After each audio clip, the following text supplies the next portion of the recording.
Assalamualaikum and hi everybody. Selamat datang ke Mazul and Finance Channel di mana saya akan berkongsi dengan anda topik-topik menarik termasuk pelajaran, sejarah, tip-tip dan isu-isu yang berkaitan dengan ekonomi dan kewangan. Jadi, jangan lupa untuk subscribe untuk mendapatkan perkembangan terkini. Tahukah anda rekod seorang manusia yang terkaya di dunia yang masih belum dipecahkan oleh mana-mana lagi hingga kini? Mark Zuckerberg, salah. Elon Musk, salah. Sedia? Okey, namanya ialah Musa dan beliau adalah seorang raja atau mansa. Tetapi Musa ini sudah meninggal dunia dan kisah ini ialah pada tahun 1312. Sejarah Malaysia yang kita familiar pun ialah sejarah Melaka yang bermula lebih kurang tahun 1400. Jadi ini bermakna ceritanya belakang lagi. Dah berapa tahun tu dari tahun 1312 hingga sekarang 2020. Lebih kurang 700 tahun. Musa ialah seorang raja atau dipanggil Mansa dalam Empayar Mali di Afrika Barat. Okey, sedikit mengenai Empayar Mali yang kaya raya waktu itu. Rekod mengenai kekayaan empayar ini telah dirakamkan antara lainnya oleh Ibnu Khaldun dan juga Ibnu Battuta. Sumber kekayaan empayar ini adalah dari sumber tanamannya seperti kapas, bijan, kekacang dan sebagainya. Kapas ialah antara produk terpenting dan dari tanaman ini, Empayar Mali mampu mempunyai industri pakaian yang dieksport bukan sahaja di Afrika Utara, malahan di kawasan Mediterranean.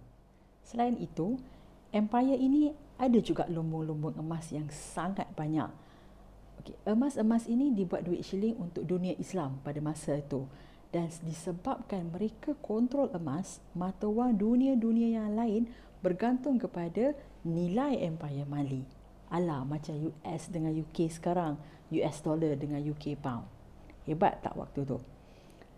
Emas-emas yang dilumbung terbahagi kepada dua.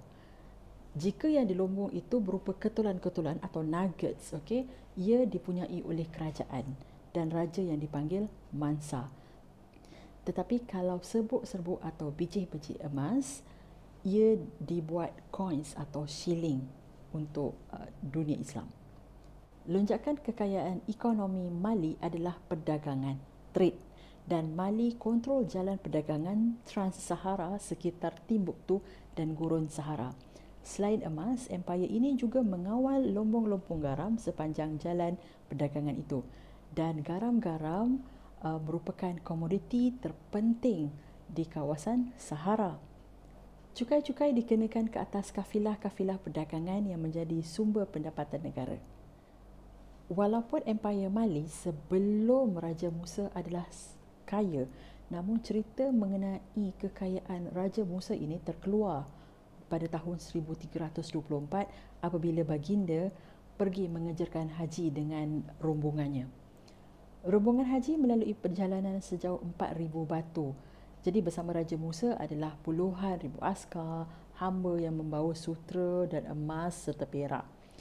Boleh bayangkan tak, sepanjang perjalanan tu ia dipenuhi oleh unta-unta dan kuda-kuda yang membawa berpaun-paun emas. Sejarah merekodkan bahawa rombongannya membawa 12,000 orang hamba abdi. Setiap seorang membawa 1.8 kilogram congkak emas. Ini bermakna mereka membawa seberat 21,600 kilogram emas.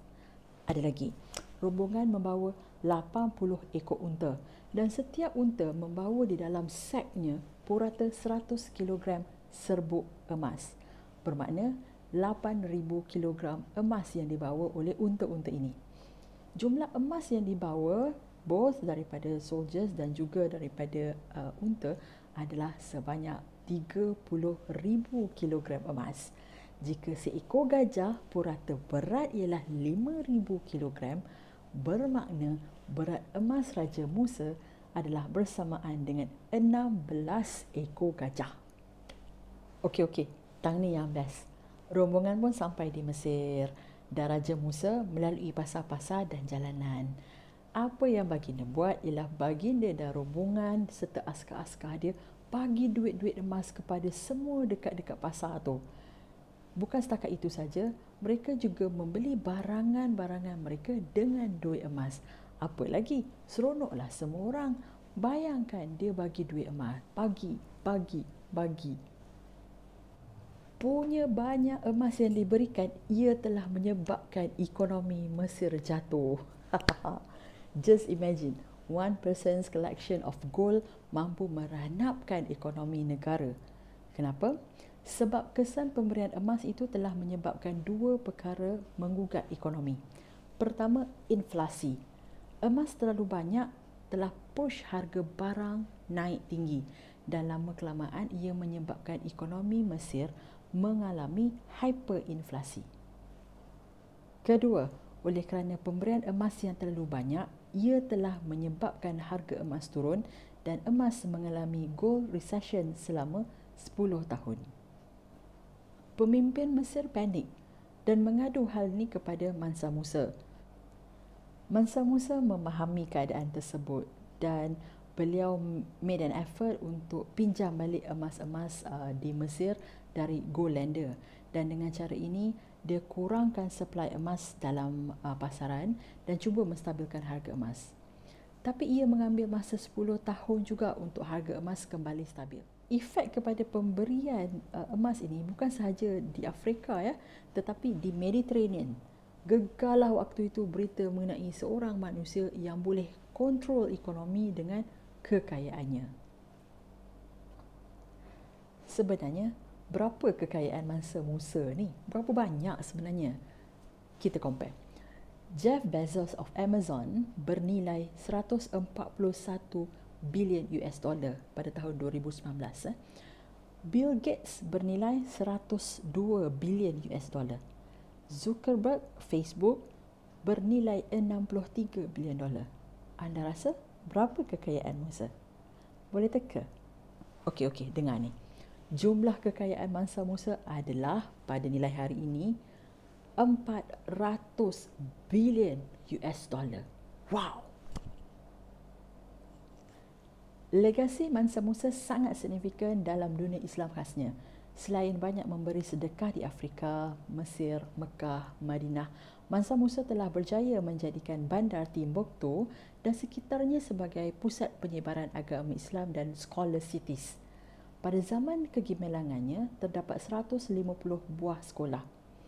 Raja Musa juga telah menubuhkan universiti utama di Masjid Sankore yang mendaftarkan lebih daripada 25,000 pelajar. Boleh bayangkan, pada tahun 1320-an, kurikulumnya intensif dan meliputi ilmu-ilmu Islam seperti tafsir, hadis, fiqh, usul dan juga akidah. Jadi, teman-teman, bagaimana? Cerita mengenai Mansa Musa jarang diketahui kerana mungkin ianya telah berlalu begitu lama. Anda telah mengetahui bahawa terdapat seorang raja yang sangat kaya mempunyai harta bernilai 400 bilion US dollar yang mampu mengawal ekonomi bukan setakat di Afrika tetapi juga di kawasan persekitaran Mediterranean. Mudah-mudahan dengan cerita ini anda mendapat manfaat dan pengetahuan mengenai seorang Muslim yang percaya. Kita akan berjumpa lagi di lain-lain video dan insya-Allah saya akan bawakan cerita-cerita yang lebih menarik. Sehingga ini dulu. Assalamualaikum dan bye-bye.